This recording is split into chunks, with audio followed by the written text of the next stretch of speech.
Assalamu alaikum warahmatullahi wabarakatuh, everybody. This is me, your host, Preacher Mars, here on the SOS, the Shout Out Show. I want to welcome everybody to the show. We are going to have a Throwback Thursday. I don't know who's going to be involved, who's going to come on the call. It doesn't even matter at this point in time, brothers and sisters, because I'm just happy to make another Thursday. I don't know how you guys feel about that, but we always know how important it was to get the Thursday. Why? Because we're going to get the Friday and not do a darn thing at work all day long, and we were good at it. So, housekeeping, want to welcome people to the show. It's your first time coming to the Shout Out Show. God bless you. We appreciate you coming and spending a little bit of time with us.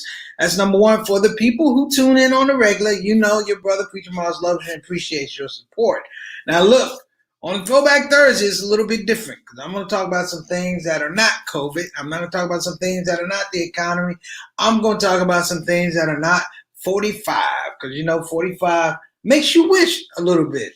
And I won't lie, President Trump, President Trump makes me miss white presidents I didn't even know back in the day. I'm talking about Warren Harding, Coolidge. I mean, I'll take any of them over this guy right now. But John Adams, I'll take a John Adams over a president. I would rather give up electricity than deal with this man, brothers and sisters. But on Throwback Thursday, we have to realize, we've had so many crises. I mean, I know. We're dealing with COVID right now, but everybody remember, we always get into this thing. We think the world is going to end at some point in time. Like it's going to be over. And it's always like some technical glitch. Like, y'all remember Y2K? You remember Y2K? People lost their minds on Y2K. Like something was going to happen off the books when Y2K. We went from 1999 to 2000 because there was some idea that the computers weren't going to work. They weren't going to roll over. I'm like, dude, it's like we ain't never heard of daylight savings time. All of a sudden, the computer's not going to work, and we'd be thrown into the Stone Ages. I mean, you talk about Y2K, like, we went from 1999 to 2000 on New Year's Eve and I was going to wake up in the morning and be white or something crazy like that. Like, bing, hello, mama, it's me. What's going on, baby? I'm white. What? And my credit rating went up 25 points. She said, girl, boy, you done made it. You start thinking about some of those things. And let me shout out Sister Layla. Thank you for coming on the show. Sister Layla, we talking about Throwback Thursday. You remember, I remember blowout kits. Whatever happened to blowout kits? Like we have braid kits. Y'all remember the blowout kits? Like when I was a kid, man, I'll be honest, my whole life, I have not been able to grow an afro. It'll get a little high, then it rolls over, and then it becomes Brillo pad. That's not the point. I lived in envy of my cousins, my older cousins that could grow afros. I don't mean little afros. I'm talking about real Michael Jackson 5 afros, the Fosters, the Silvers. You do like that, and I wanted one of those afros. So my mom, God bless her, so she heard my cry. She knew that I wanted an afro. And the reason I wanted an afro is my neighbor down the street, Juan Lowe, like his whole family, I don't know how many blowout kids they had. But at one point, everybody had short hair, right? The next day, I'm talking about afros out to here. And I'm and everybody's making jokes, because I had short hair. And I wanted an afro, and God bless my mother. My mother, I guess she said, look, I'm going to, whatever I got to do, rob Peter to pay Paul, I'm going to give my baby a blowout. And I'll never forget, people, for once in my life, my mom put that blowout kit in, and I had an afro. It wasn't out to here, but it was out to here. Like, yo, I've never seen my hair that long.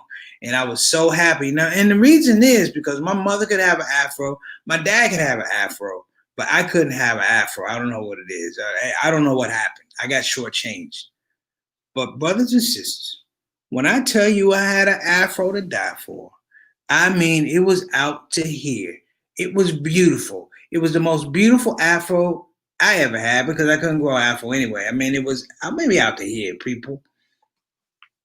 And I love that afro. And Mama, if you listen, I love you for getting me that afro. But here's the deal, people. When you get an afro, the problem is you can't take a shower because steam will return you back to your normally scheduled hair. And there I was thinking I was going to this party with my friends to show them my new afro. And I got in the shower and I rub-a-dub and I came out and my hair was back to like what it is now, just not as gray. And I remember I wanted to cry a river. And I looked at my mother, and my mother said, "Mom, what happened to the afro?" My mom said, "Baby, you shouldn't have taken a shower." And I was like, "You should have told me that. You should have told me." I was legitimately hurt. Like, you knew I should not have taken a shower with the fake afro. And I was like, "Well, Mom, can you do the afro thing?" And she's like, "No, baby, only one blowout in the kit." Oh, man, I want to kill my mom. I want to kill my mom. And those were the fun days. You remember the old guys, man, when you asked them for money, they would count the money and then they turn it over and count it again to make you think that they had more money. He's like, "Hey, can I borrow $25, Pops?" He goes, "I don't know. Let me see. And then turn it over. I can't do that. I can do 10. I'm like, "Oh, man, I just saw you miscount money. Like, I'm not blind or stupid." But those were the things that made it fun, man. Remember when you couldn't eat over anybody's house unless your mom approved? Remember those days? I know this. Layla, I know you know. You couldn't eat over people's house without your mom's approval. And if you did, you would go home and it'd be like a death sentence. You might see your maker that day. I'm talking about, and oh my gosh, did your mother ever make you go over somebody's house to eat and you knew the mom was a terrible cook, but you couldn't say anything because your mom was right there? And you were choking on the food, and your mom was choking on the food, but your mom would give you that look like his look.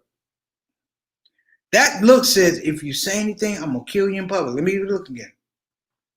That's the love, man. That's the love. And then there was the person in your neighborhood. It didn't matter what it was, who it was. He had no filter. That was like my Uncle Earl. He had no filter. If you gave him some food, he would find the correct insult adjective in front of the noun.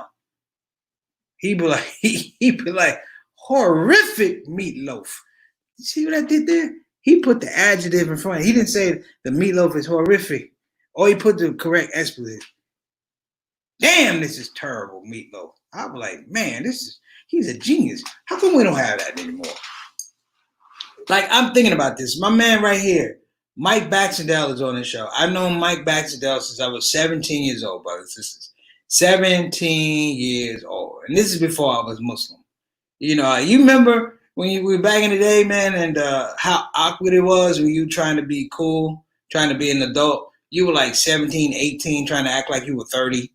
I used to do that stuff, man. I mean, back in the day, man, we used to hustle differently. Not like kids hustle now. Like, remember back in the day, you have, love you too. Let me give Bax a little love. That Bax is one of my best friends, brothers and sisters. In fact, he's one of the people who really supported me in comedy. I just want you guys to know that. I have a lot of, and you know what? A lot of comedians. I have a lot of fans. No, I got a lot of family. Bax is family to me. But I remember when you went to college. This is a true story, man. I was at Marquette University, and I didn't know the idea of a meal plan. Like, I didn't think the people counted. Like, you have a 10 meal plan, a 15. I didn't know. So, like, I remember my first 2 weeks at college. Like, I would starve on the weekends because I was eating 3 meals a day because I thought it was free. Yeah, my meal plan was like, 15. So you get the Friday, you were done. And there I was, like, I was literally panhandling for, tuna fish sandwiches because I was done. It was a wrap. There were no more meals. And I would starve Friday, Saturday, and Sunday. God, I loved money when I was in college. I was like, this whole meal plan starts over again. And remember about being broke in college? Remember how resourceful you were when you were broke in college?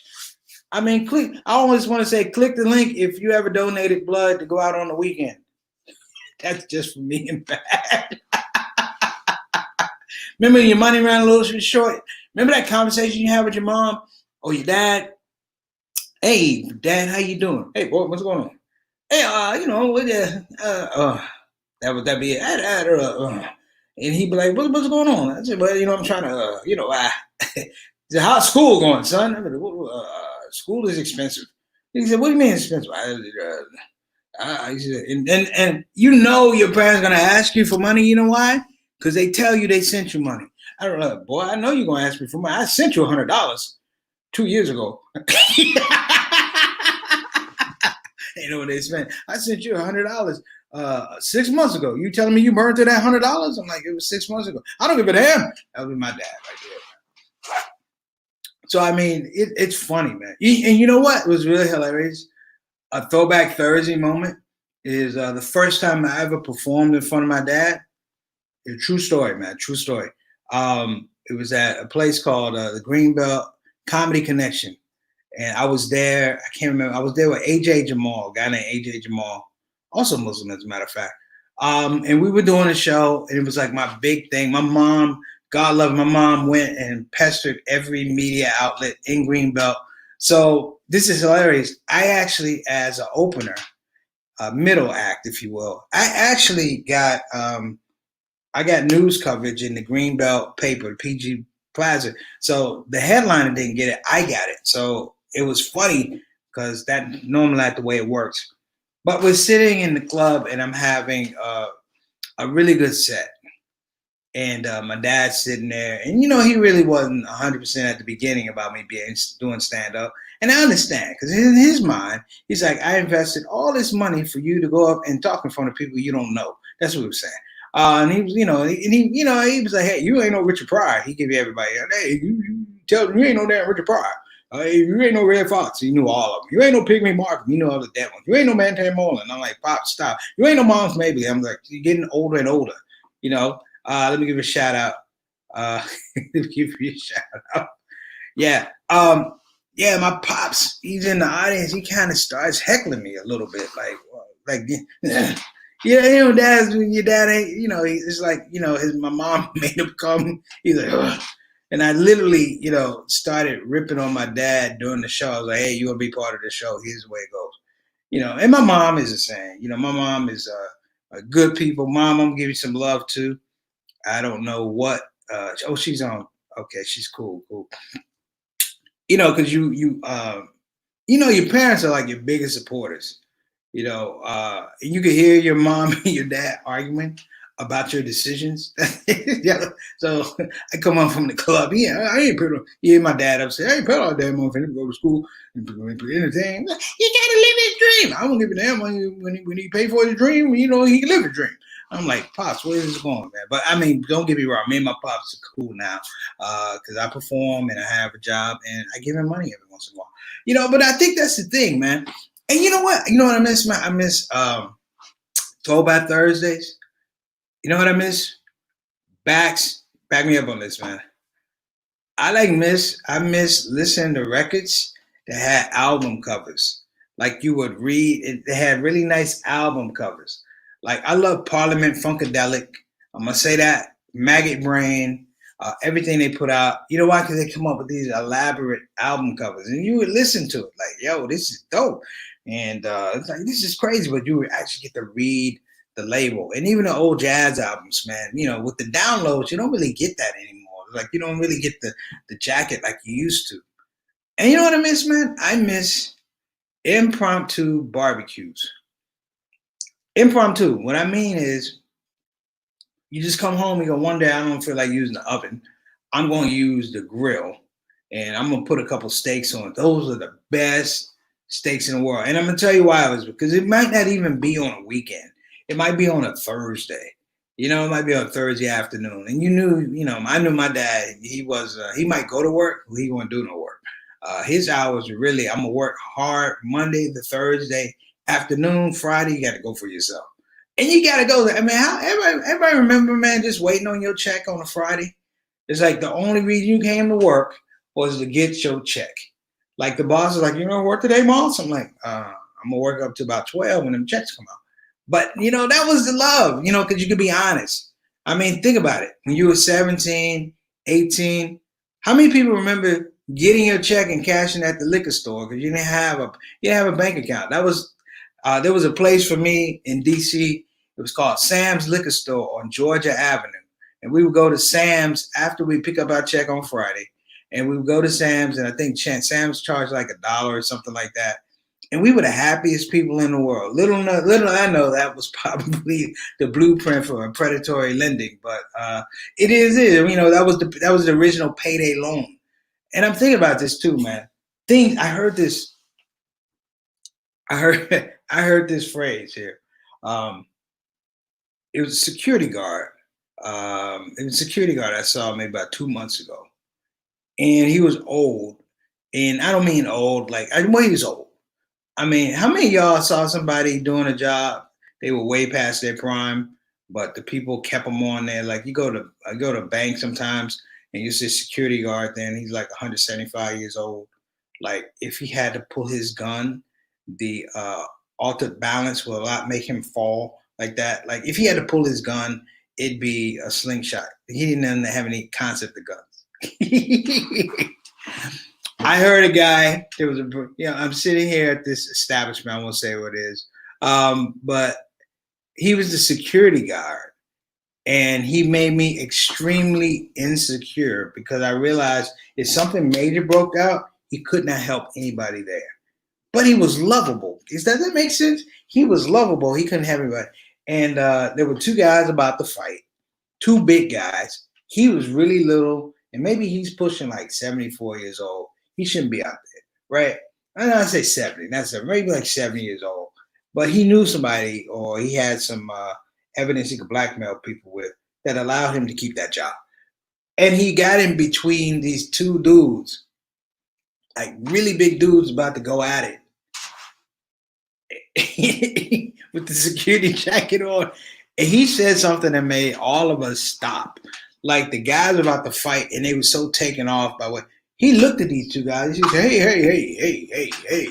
hey, because that's what old dudes do. Hey. hey. So he did that. That's how he got their attention. And he was kind of rumbling around for what he said, what he wanted to say. And this is the gem that came out of his mouth. He said, hey, you boys. And he used this word. Y'all ought not. He used the word ought not do that.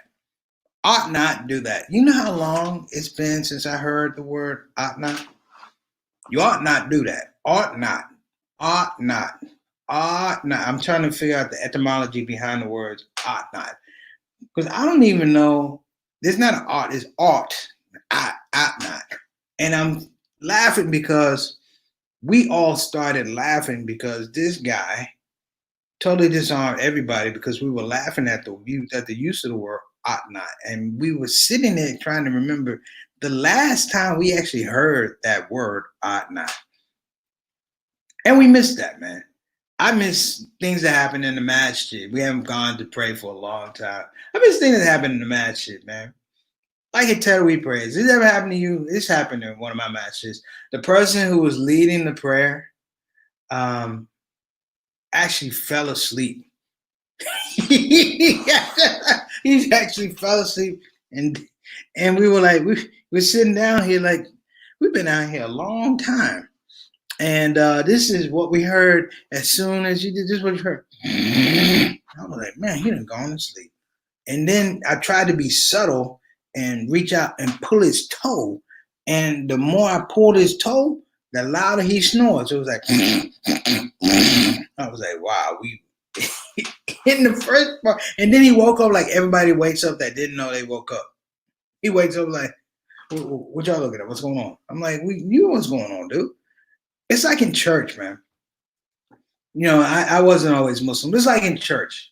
There's always a lady at church who falls out.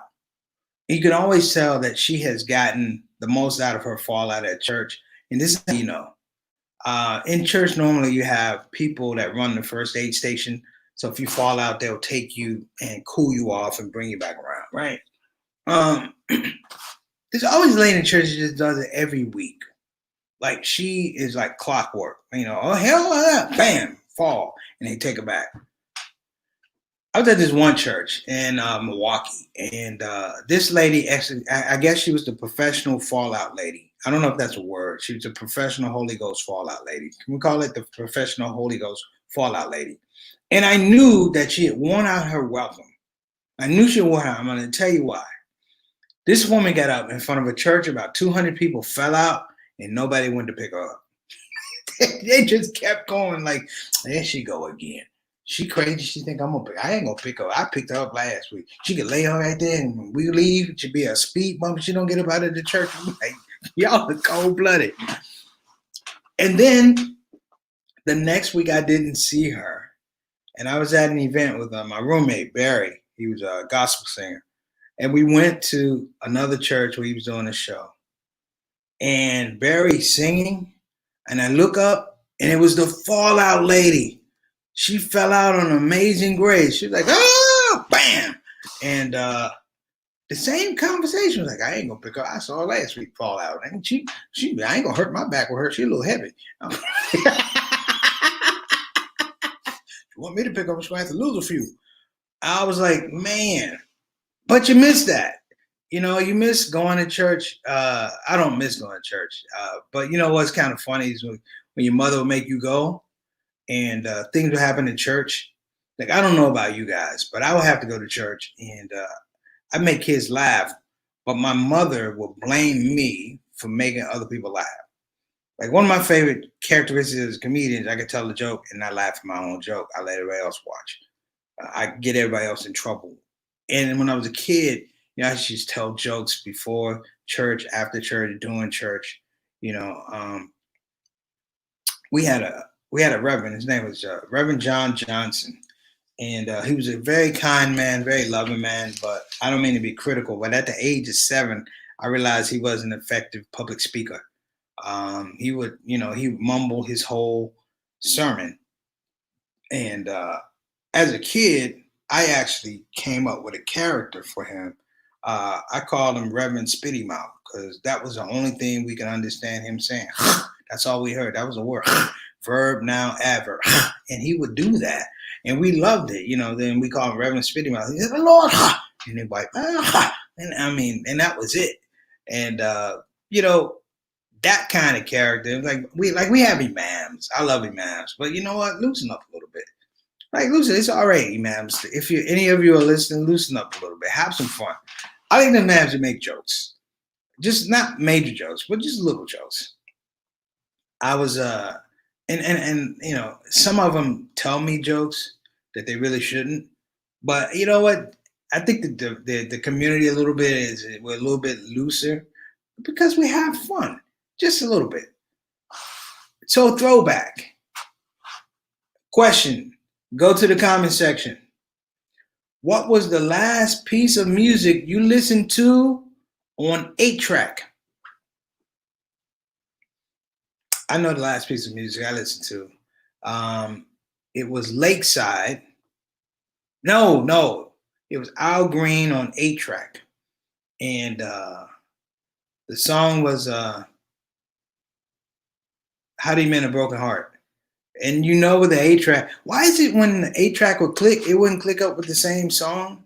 It'd be like, you would listen to Al Green, How Can You Mend a Broken Heart? And then it click, and then it would go to, Let's Stay Together. And I'm like, that was the most confusing thing.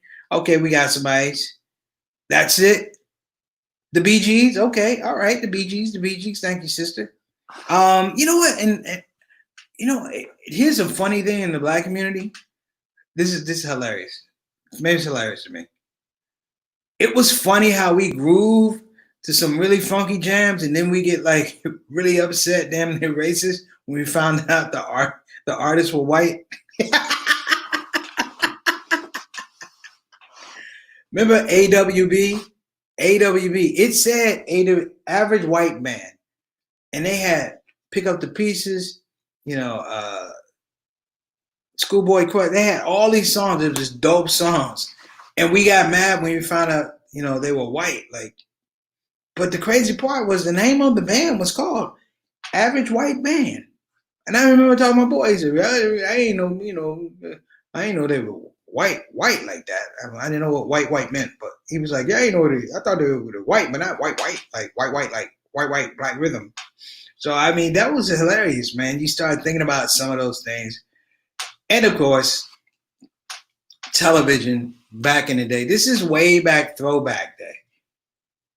You know what I miss, brothers and sisters? I miss turning on a television program, watching a little program, and falling off to sleep and wake up to the sound because they run out of programming. That was the thing that woke you up. You're like, oh, geez, it's 2 o'clock. You could set your alarm back. Remember the dun, dun, dun, dun, dun, dun. That was it, man. That was a wrap. And you could turn, and we only had, 3 channels? Your 3-man channels, ABC, NBC, CBS, PBS, and some local stations. Brothers and sisters, that is Throwback Thursday. I hope you had a good time. We're going to make this a regular thing because I think Throwback Thursday is kind of hip, man. My mom is on the show. I love you, Mom, but I told the story of how you crushed my heart with the blowout kit back in the day because you didn't tell me not to take a shower. So I went back. I went from a blowout to a short nappy, and I'm still in therapy about that. So I owe you. Listen, everybody. On my Throwback Thursday, I just want everybody to have a good time. Let me. I'm going to put this up here. I hope you guys don't mind. This is one of our sponsors. Thank you.